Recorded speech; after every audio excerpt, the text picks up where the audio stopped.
Today is September 1st, 2019, and this is episode 2 of Paranormal Potential. I'm your host, John Elliott. Today we're talking about lucid dreaming, but not traditional lucid dreaming. Lucid dreaming is just the tip of the iceberg. In some ancient traditions, there exist practices whereby an individual learns to retain consciousness upon dying and transfers it to another vessel or container called the dreaming body.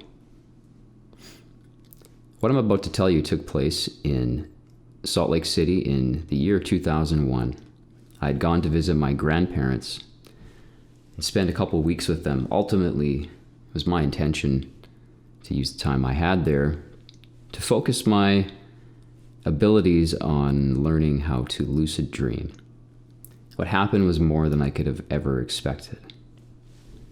I spent most of my waking time reading, practicing Qigong or Tai Chi, and going for really long walks in periods of silence.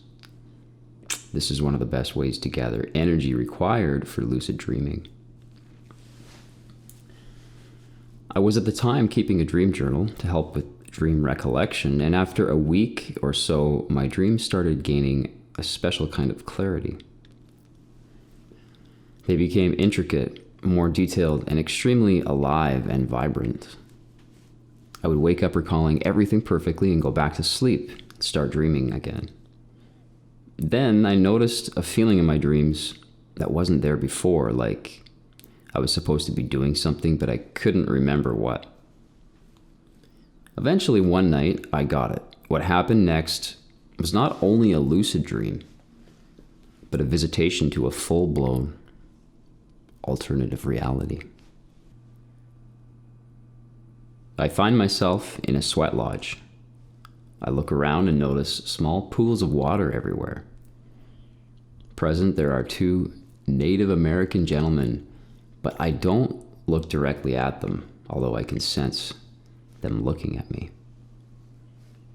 As I gaze around, I see my mother waist deep in one of the pools of water.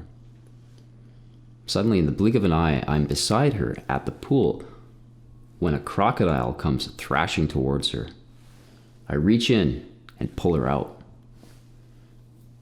It was a strange sensation because as that happened, it was like the image of her merged or went through me, and her eyes were pure black.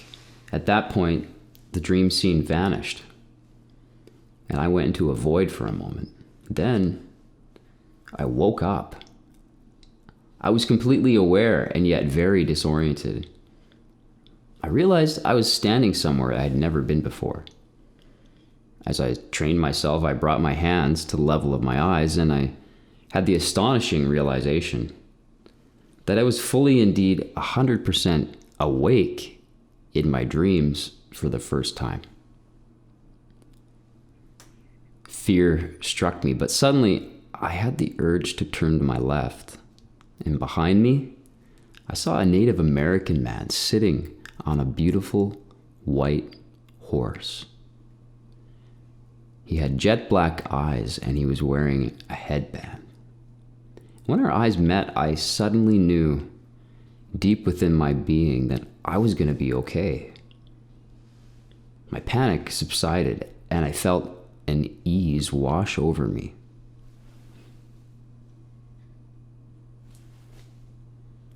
I decided to go for a walk. For a second, it felt like riding a bike for the first time. Legs were a little wobbly. I was trying to walk like I do in the daily world. The dreaming body doesn't work that way. I couldn't believe the overwhelming sense of exhilaration I was feeling. I looked around and I was in a truly marvelous place. The ground was soft red dirt, almost chalky. And all over there were giant crystal shards coming out of the ground like trees. The sky was a perfect blue and bright and beautiful.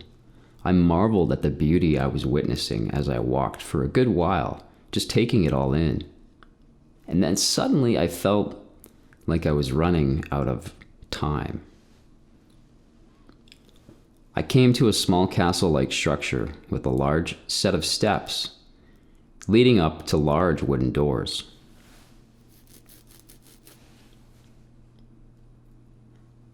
As soon as I looked over to the steps, I was beside them. Now that's how the dreaming body moves. What happened next was the most realistic and trippy part of the dream. There was a cat sitting on the steps. I knelt down. The cat jumped into my lap. He was a large black male cat with big yellow eyes. He looked right into my eyes, and I knew he was trying to tell me something, but I couldn't understand what. Then he started purring, and I pet him for a moment, and I remember thinking, wow, I can feel him breathing. It was truly surreal. Then, without warning, I knew I only had a brief moment of dream time left. The kitty jumped out of my lap, and I went through the large doors before me. As I stepped through, it was like walking into a cloud. Then I noticed something coming towards me in the distance, and it did at an increasingly faster pace. As it got closer, it became clear what it was. It was every single person I had ever met in my entire lifetime, all together coming at me at once. I panicked. I turned to my right, opened another door and went through it and fell into blackness. After a few seconds of falling, I woke up again, this time in my physical body, and I sat up in my bed with a start. And there you have it, folks, my first full-blown lucid dream. I shared this dream on social media site called Steemit a year ago and received the following comment. I actually think this is scary and horrible. To which I replied, you cannot understand the ocean by looking at a single drop of water, and yet you can. The commenter responded, but don't you think it's normal for such things to happen when you have a dream like that? And so I explained, hello, thank you for your question. I'll try and answer it for you as best I can. It is not normal because people do not usually become A, lucid in their dreams or retain consciousness when they fall asleep, and B, may not see a purpose behind it, or C, may not even physically be capable of it. So to those individuals, no, it would not be a normal dream, but they would never have a dream like this to begin with. So it's a non-issue. Now I'll explain why it is normal. Dreaming is normal. It is also normal to be conscious. Therefore, logically speaking, if I have the capability to be consciously aware in my dreams, then I choose to do so. There is information and experience there that I would have otherwise missed out on. This kind of dreaming is called shamanism or sorcery. That word has a negative connotation because of our cultural upbringing, but it simply means perceiving all that is humanly possible. It's the job of shamans to enter those worlds and bring back new information. If they do not bring back new information, then it is a failure. Please understand, we are dreaming all the time, 24/7, whether we are awake or asleep. The function of the mind is to dream. The trick is simply being consciously aware of it. Then we can train ourselves to maintain consciousness when we fall asleep. Sounds weird, but it's a thing. Unfortunately, due to the barrage of conditioning in our modern culture as a whole, we have disregarded the value and meaning of dreams and dreaming. Even everyday ordinary dreaming is highly important to the overall function and mental health of our nervous systems and well-being. However, this kind of dreaming in particular has a purpose. There are 7 major gates or chakras in the body. Each of them correspond with the physical organ. For example, the third eye is the pineal gland. The pineal gland is mostly filled with water. If you read my other posts about how we live in a virtual reality, you will see that water is a medium of transmission. And this kind of dreaming activates or engages each of the chakras in the body one at a time, from the base all the way up to the crown. These kind of practices are no secret. Many different traditions all around the world practice them. In Buddhism, it's called the rainbow body.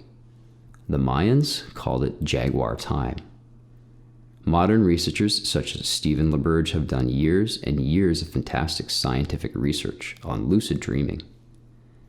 The ancient Egyptians regarded dreams as sacred and holy, and visions and information from these realms aided in their creation of their entire culture and civilization. Due to English language, we have been cut off from our ability to know without using words. Intuition is the most powerful part of the human spirit, and for some, dreams can serve as a bridge to closing the gap between heaven and earth. Namaste.